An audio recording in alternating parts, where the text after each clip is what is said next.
जय शिवराय मित्र, तुमचं सर्वांचं मनपूर्वक स्वागत आहे आपल्या यूट्यूब चॅनल ज्याचं नाव आहे मिशन भारत। आज आपण पाहणार आहोत वर्ग 11वीच्या प्रवेश प्रक्रियेबद्दल संपूर्ण माहिती। आलेला GR, त्यामध्ये रजिस्ट्रेशनची प्रक्रिया कशी राहणार आहे आणि ऑप्शन फॉर्म कसा भरावा, रजिस्ट्रेशनचा फॉर्म ब्लॉक कसा करायचा आणि ऑप्शन फॉर्म फिल केव्हा करायचा, कॉलेज कसे टाकायचे आणि डिटेल टाइम टेबल त्याच्याबद्दल आपण जो राज्य सरकारचा GR आलेला आहे तो सविस्तर माहिती पाहणार आहोत आणि त्याची प्रोसेस वेळोवेळी सांगणार आहोत। चला तर तुम्हाला आता कम्प्युटर स्क्रीनवर घेऊन येतो। इथे आपण ऑफिशियल वेबसाईटवर आल्यावरती इथं आपल्याला स्टुडंटसाठी रजिस्ट्रेशनचा ऑप्शन अवेलेबल करून दिलेला आहे। त्याच्यावरती जाऊन आपण रजिस्ट्रेशन करू शकतो आणि तिथं ज्यांचं रजिस्ट्रेशन झालेलं आहे तिथं लॉग इनचं ऑप्शन आहे, त्याच्यावर क्लिक करून ऑप्शन फॉर्म फिलिंग, आपल्या अर्जामध्ये काही त्रुटी असल्यास, काही डॉक्युमेंट अपलोड करायचे बाकी असल्यास ते करण्याचा पर्याय लॉग इनवरून आपल्याला उपलब्ध करून देण्यात आलेला आहे।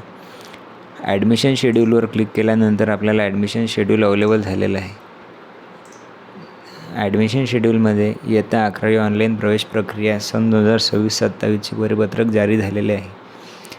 त्याच्यानुसार सन 2026-27ची शून्य फेरी प्रक्रिया आहे। शून्य फेरी प्रक्रिया पूर्ण झाल्यानंतर जे नियमित कॅप फेरी वेळापत्रक क्रमांक 1 प्रसिद्ध करण्यात आलेले आहे। त्याच्यानुसार जी रेग्युलर ॲडमिशनची प्रोसिजर आहे ते 21 मे सकाळी 8 वाजतापासून चालू होणार आहे। तर ते 21 मे सकाळी 8 पासून ते 22 मे संध्याकाळी 6 पर्यंत आपल्याला ऑप्शन फॉर्म फिल करायसाठी संधी मिळणार आहे। आपल्याला आपल्या रजिस्ट्रेशन फॉर्ममध्ये काही बदल करायचे असल्यास ते करून घ्यावे। त्याच्यानंतर अलॉटमेंट प्रोसिजर ही 23 तारीखपासून चालू होणार आहे। 23 पासून ते 26 पर्यंत ही प्रोसिजर राहणार आहे। याच्यामध्ये आपण निवडलेले कॉलेजेस, आपला मेरिट क्रमांक वगैरे आपल्याला SMS द्वारे प्राप्त होणार आहे।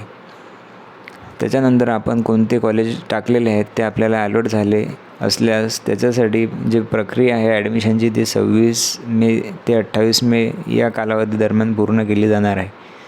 तेव्हा आपल्या पोर्टलवर आपल्याला प्रोसीड फॉर ॲडमिशन याच्यावरती क्लिक करून अलॉटमेंट लेटर डाउनलोड करून घ्यायचे आहे आणि त्या महाविद्यालयामध्ये जाऊन कागदपत्र पडताळणी करून घ्यायची आहे। हे प्रक्रिया पूर्ण झाल्यावर रिक्त जागा 29 मेला प्रदर्शित केल्या जाणार आहे। रिक्त जागानुसार आपल्याला पुढच्या कॉलेजला आपला नंबर लागला नसल्यास कॉलेज कसे सिलेक्ट करायचे त्याच्यासाठी आपल्याला अपडेट राहावे लागणार आहे। 30 मेला आपल्याला दुसऱ्या फेरीचे वेळापत्रक जाहीर होणार आहे। ते जाहीर झाल्यावर आपण ते वेळापत्रक परत त्याच्यावर डिस्कस करू। या प्रक्रियेमध्ये तुम्हाला काहीही अडचण आली असल्यास आपल्या यूट्यूब चॅनलवर त्याचे अपडेट तुम्हाला वेळोवेळी मिळणार आहेत। अशा प्रकारे हा GR आलेला आहे। आणखी काही अपडेट असल्यास आपण तो पुढील व्हिडिओमध्ये डिस्कस करणार आहोत। धन्यवाद। तर मित्रांनो, ही होती वर्ग 11वीच्या विद्यार्थ्यांकरिता ॲडमिशनसाठी महत्त्वाचा माहितीचा व्हिडिओ।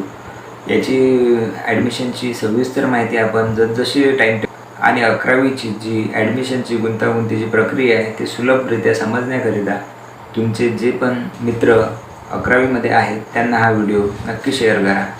त्यांच्यासाठी हा एक मदतीचा व्हिडिओ ठरू शकतो। केवळ बदलणार आहे किंवा अपडेट होणार आहे तसं पुढे आपल्या चॅनलवर प्रसिद्ध करणार आहोत। व्हिडिओ आवडला असल्यास नक्की लाईक करा, चॅनलला सबस्क्राईब करा नका आणि बेल आयकॉनवर क्लिक करून आमचे व्हिडिओ लवकर मिळवण्यासाठी अपडेट राहा।